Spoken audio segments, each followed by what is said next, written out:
Welcome to exam सहपाठी। आज के इस वीडियो में हम लोग सामान्य विज्ञान का अपना प्रैक्टिस सेट 4 कर रहे हैं। तो आइए इसको स्टार्ट करते हैं। पहले क्वेश्चन देखते हैं। ठीक है।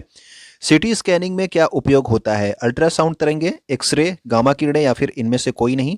तो जो आपका सीटी स्कैन होता है इसमें एक्स रेज यानी कि एक्स किरणों का उपयोग किया जाता है।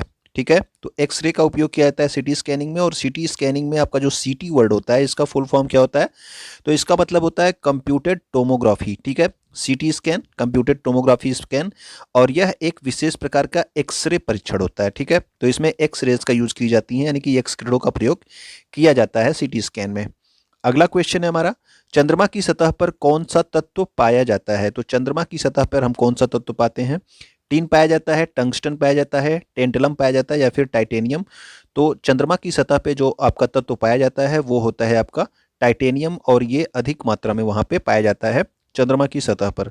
और एक क्वेश्चन आपसे और पूछा जाता है कि चंद्रमा का जो है जो चंद्रमा की आंतरिक स्थिति है उसका अध्ययन क्या कहलाता है?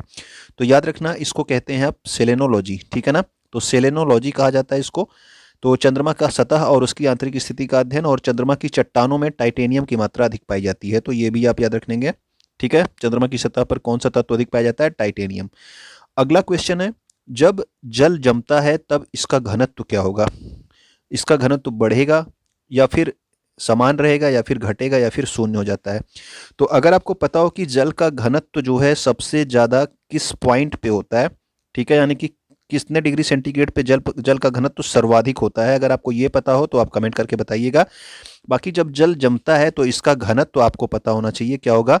तो इसका घनत्व जो है घटेगा। ठीक है ना। जब जल जमता है तो इसका घनत्व क्या करता है? वो आपका घट जाता है। और इसका आयतन क्या होता है? तो आयतन आपका बढ़ जाता है। और आयतन बढ़ने का मतलब देखिए, घनत्व और आयतन एक दूसरे के व्युत्क्रमानुपाती होते हैं। जब आपका घनत्व घटेगा तो आयतन बढ़ेगा। ये भी आप याद रखना। मोम और घी के पिघलने पर इनका घनत्व बढ़ता है, ये भी एक प्रश्न आपसे पूछा जा चुका है पहले, तो इसलिए जो है इसका डिस्क्रिप्शन यहाँ पे लिखा है। ठीक है। मोम और घी के पिघलने पर घनत्व में क्या प्रभाव पड़ता है? तो उसका घनत्व बढ़ता है। ठीक है। और जल जब जमता है तो उसका घनत्व घट जाता है। ठीक है। अगला क्वेश्चन है हमारा, बार किसकी इकाई है? तो बार किसकी इकाई यानी कि बार जो है आपका कौन किसका मात्रक है, ये भी पूछा जा सकता है। ताप का मात्रक है या फिर तापक्रम का या फिर आपका बिजली का या फिर वायुमंडलीय दाब का? तो इसका जो सही आंसर हो गया वो क्या हो गया? वायुमंडलीय दाब। ठीक है। वायुमंडलीय दाब को आप जानते हो किससे मापा जाता है? तो वो आप मापते हो किससे? बैरोमीटर से। ठीक है, बैरोमीटर से। और इस ये किस में मापा जाता है? तो ये बार में मापा जाता है, याद रखना। ठीक है। जैसे आप दूरी को किलोमीटर में मापते हो इसी तरह से वायुमंडलीय दाब को किस में मापा जाता है? तो बार में मापा जाता है। तो वायुमंडलीय दाब की इकाई क्या होगी? तो वो होगी बार। नेक्स्ट क्वेश्चन हमारा क्वेश्चन नंबर 5 है, एल्यूमिनियम का अयस्क आपसे पूछा गया है। ठीक है। तो क्वेश्चन जो है जनरल साइंस में आपके अयस्क से क्वेश्चन आपसे पूछ लिए जाते हैं। तो एल्यूमिनियम का अयस्क आपसे पूछा गया है, क्या होता है? तो ये आपको पॉपुलर क्वेश्चन है, इसका एल्यूमिनियम का आपको याद रखना पड़ता है। बॉक्साइट होता है। ठीक है ना। तो बॉक्साइट आप डायरेक्ट आप एल्यूमिनियम का रखेंगे, सबसे ज़्यादा जो आपका पूछा गया है वो आपका बॉक्साइट ही पूछा गया है। इसके अलावा आप लोग देख लीजिए कि और जो आपके दिए गए थे उनका क्या क्या होता है। तो कैल्साइट होता है, ये आपका कापर का होता है। कैलामाइन जो है जिंक का होता है, कैलामाइन भी आपसे बहुत बार पूछा जाता है, इसको भी याद रखिएगा, कैलामाइन जिंक का होता है। और गैलेना जो है किसका जो है एस्क है? तो वो लेड का एस्क है। ठीक है। लेड का जो साइन होता है पीबी, जिंक का जेडन और कापर का सीयू होता है। ओके। बाकी बॉक्साइट आपने देख लिया किसका एस्क है, वो है आपका एल्यूमिनियम का एस्क। नेक्स्ट क्वेश्चन है, पेंसिल की लीड बनाने में किसका उपयोग किया जाता है? तो पेंसिल की जो लीड बनाई जाती है यानी कि पेंसिल में जो लिखने वाला बीच वाला पॉइंट होता है काला सा जिससे आप लिखते हो, ठीक है ना, वो बनाने में किसका प्रयोग किया जाता है? तो ये भी एक पॉपुलर क्वेश्चन है, आपको पता होना चाहिए। ये होता है आपका ग्रेफाइट का उपयोग। ठीक है। कई बार क्वेश्चन इस तरह से भी पूछा जाता है, वहाँ पे ग्रेफाइट ना देकर के क्या लिखा रहता है? आपका कार्बन लिखा होता है। ठीक है ना। तो कार्बन अगर मान लो केवल तत्व के नाम लिखे होंगे तो वो कार्बन लिख के देगा। ठीक है। तो आप इसको भी आप सही कर सकते हो। क्यों? क्योंकि जो ग्रेफाइट होता है ये कार्बन का अपर रूप होता है। ग्रेफाइट और हीरा, ठीक है, ये दोनों आपके कार्बन के अपर रूप होते हैं। ठीक है ना। तो ये आप ध्यान दीजिएगा, ग्रेफाइट कार्बन का अपर रूप है और इसका प्रयोग जो है पेंसिल की लीड बनाने में किया जाता है। हीरा तथा ग्रेफाइट में क्या समान है? तो हीरा और ग्रेफाइट में क्या समानता है ये आपको बताना है। इनमें विद्युत चालकता समान होती है या फिर क्रिस्टलीय संरचना इनकी समान होती है या फिर इनका घनत्व समान होता है या परमाणु भार समान होता है। तो अभी आपको कुछ अभी जस्ट आपको बताया गया कि कार्बन और हीरा और ग्रेफाइट क्या होता है, ये दोनों कार्बन के अपर रूप होते हैं। ठीक है, तो कार्बन के अपर रूप होते हैं, तो इनका क्या समान होगा, तो इनका समान होगा परमाणु भार। ठीक है ना, तो ये इनका परमाणु भार समान होता है कार्बन और हीरा और ग्रेफाइट का। ओके, क्योंकि ये कार्बन के अपर रूपक होते हैं, तो ये आप ध्यान रखिएगा।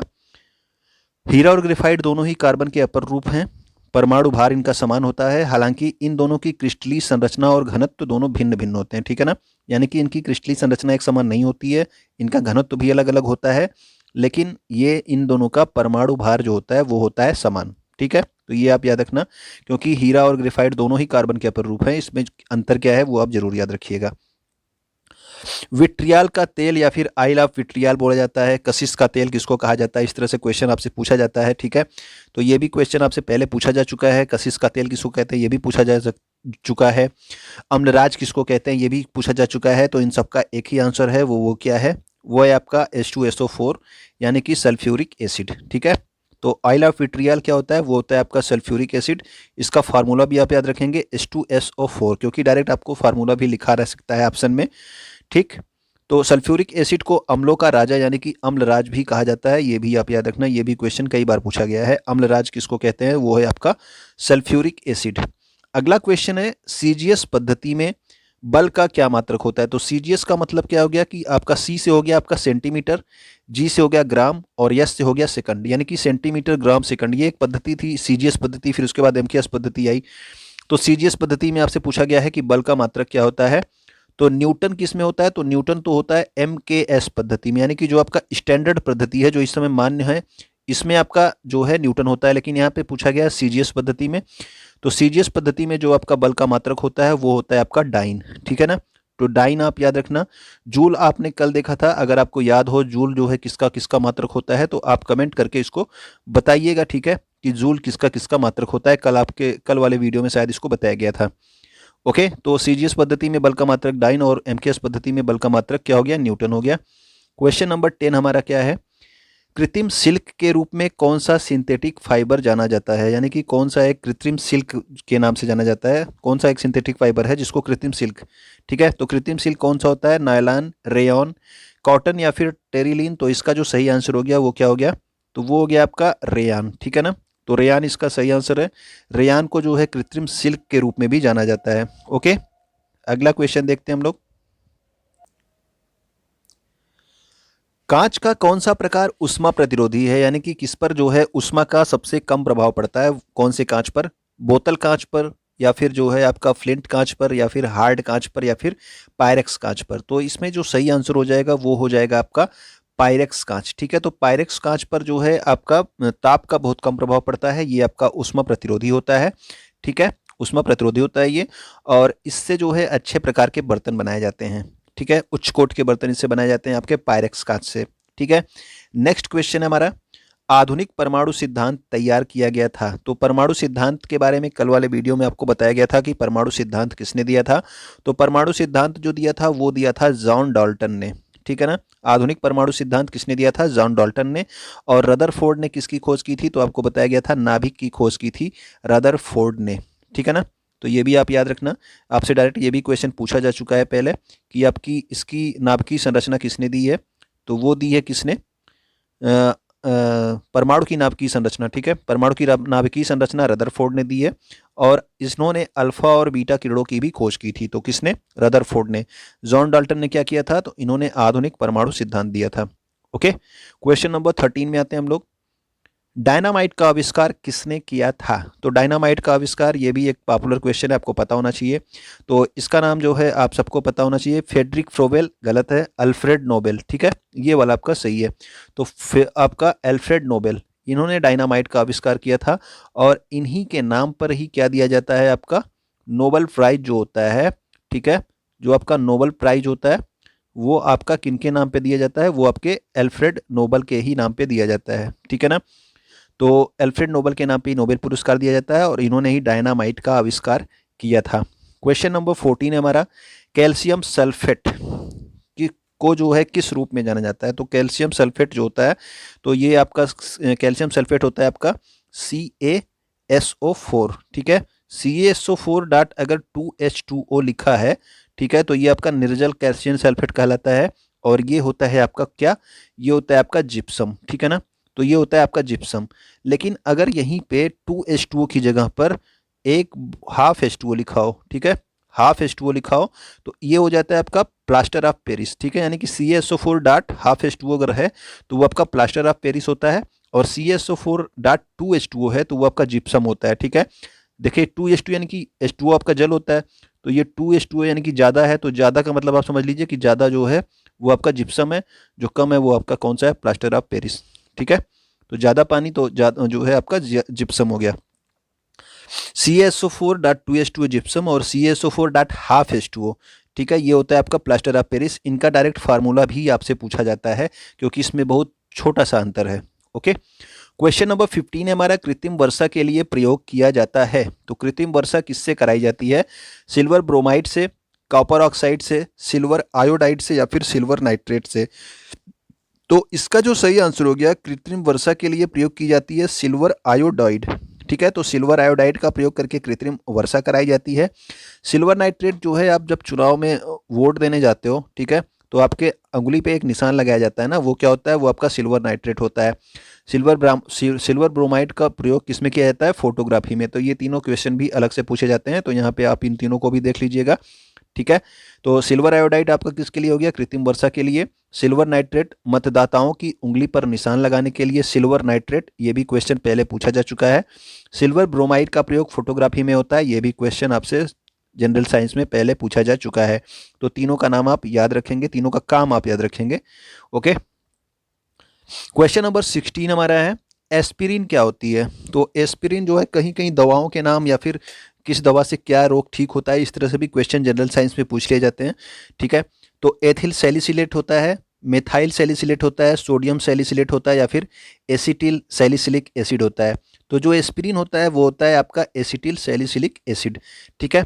एस्पिरिन जो है आपका दर्द में, बुखार में, इन सब चीज़ों में लिया जाता है, ठीक है। तो ये सभी एंटीपायरेटिक्स दवाएं होती हैं, एंटीपायरेटिक्स होती हैं, और इनका प्रयोग जो है आपका किसके लिए होता है? तो इनका प्रयोग बुखार में, दर्द में, इन सब में होता है, ठीक है। तो ये होता है आपका एसिटिल सैलिसिलिक एसिड। अगला क्वेश्चन है क्वेश्चन नंबर 17 हमारा, लाफिंग गैस क्या होती है? तो लाफिंग गैस भी जो है कई बार आपसे पूछा जा चुका है, तो लाफिंग गैस आपको पता होना चाहिए। कार्बन डाइऑक्साइड होता है, नाइट्रस ऑक्साइड होता है, सल्फर डाइऑक्साइड होता है, या फिर हाइड्रोजन पराक्साइड होता है।